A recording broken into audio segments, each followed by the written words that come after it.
નમસ્કાર. ચાલો આજે આપણે મુકુંદરાય પારાશર્ય લિખિત એક પાઠના આધારે સર પ્રભાશંકર પટ્ટણીના જીવનને સમજવાનો પ્રયત્ન કરીએ. એક એવું વ્યક્તિત્વ જેમનું સૌજન્ય અને ચારિત્ર્ય જ એમની સાચી ઓળખ હતી.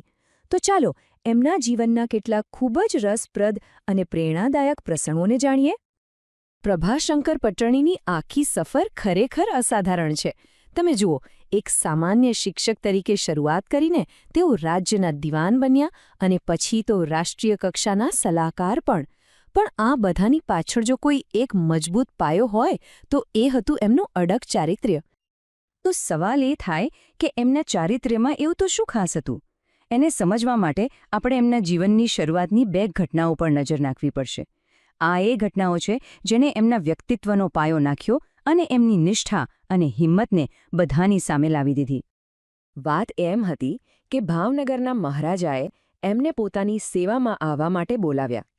હવે આ તો બહુ મોટી તક હતી, પણ એ સમયે પટ્ટણીજી મોરબી રાજ્યમાં નોકરી કરતા હતા. એમણે સ્પષ્ટ ના પાડી દીધી. કહ્યું કે જ્યાં સુધી મારા અત્યારના માલિક મને રજા ન આપે ત્યાં સુધી હું નહીં આવું. આ હતી એમની પોતાની નિષ્ઠા અને વફાદારી. પછી જ્યારે તેઓ ભાવનગરમાં હજૂર સેક્રેટરી બન્યા ત્યારે એક બહુ જ અઘરી પરિસ્થિતિ ઊભી થઈ. મહારાજા કોઈ વાત પર ખૂબ ગુસ્સે થઈ ગયા અને એમણે ગુસ્સામાં એક જૂના અને વરિષ્ઠ અધિકારીને હુકમ કર્યો કે 24 કલાકમાં રાજીનામું આપીને રાજ્ય છોડી દો. હવે પટ્ટણીજીનું કામ હતું એ હુકમ લખવાનું, પણ એમણે એવું કરવાને બદલે પોતાનું જ રાજીનામું લખીને મહારાજાને આપી દીધું. વિચારો તો ખરા, કેવી હિંમત! એમણે મહારાજાને બહુ શાંતિથી સમજાવ્યું કે રાજા કેવળ સત્તાધીશ દંડદાતા નથી, પ્રજાનો બાપ પણ છે. એમણે કહ્યું કે જો પેઢીઓથી વફાદારીપૂર્વક સેવા કરનાર લોકોને આવી નાની ભૂલ માટે આટલી મોટી સજા મળશે તો ભવિષ્યમાં કોઈ સારો માણસ રાજ્યની સેવા કરવા તૈયાર નહીં થાય. એમની આ હિંમત અને સાચી સલાહ જોઈને મહારાજાને પોતાની ભૂલ સમજાઈ અને એમણે તરત જ પોતાનો નિર્ણય પાછો ખેંચી લીધો.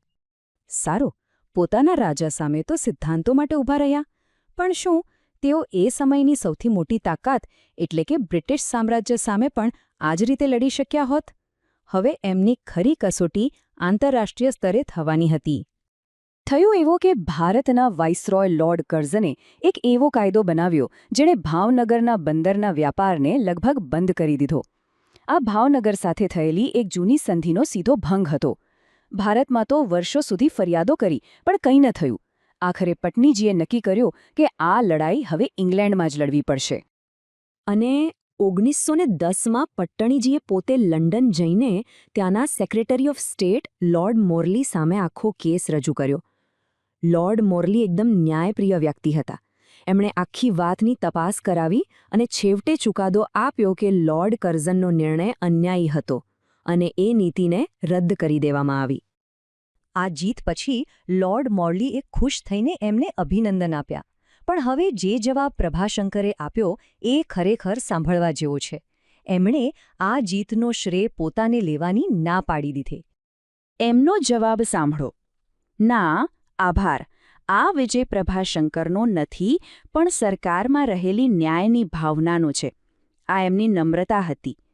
એમણે તરત જ જીતનો યશ બ્રિટિશ સરકારના ન્યાયને અને પોતાના સાથીદાર શ્રી ભાવનગરીને આપ્યો. પટ્ટણીજીની સલાહ ફક્ત રાજા મહારાજાઓ પૂરતી સીમિત નહોતી.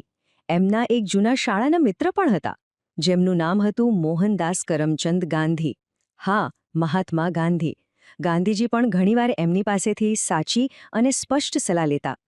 1923માં જ્યારે સત્યાગ્રહ આંદોલનમાં હિંસા ફાટી નીકળી ત્યારે કોઈની હિંમત નહોતી થતી કે ગાંધીજીને આંદોલન પાછું ખેંચવા માટે કહે. ત્યારે પટ્ટણીજીએ એમને સ્પષ્ટ શબ્દોમાં કહ્યું કે જો તમે આ આંદોલન પાછું નહીં ખેંચો તો એ હિમાલય જેવડી ભૂલ ગણાશે.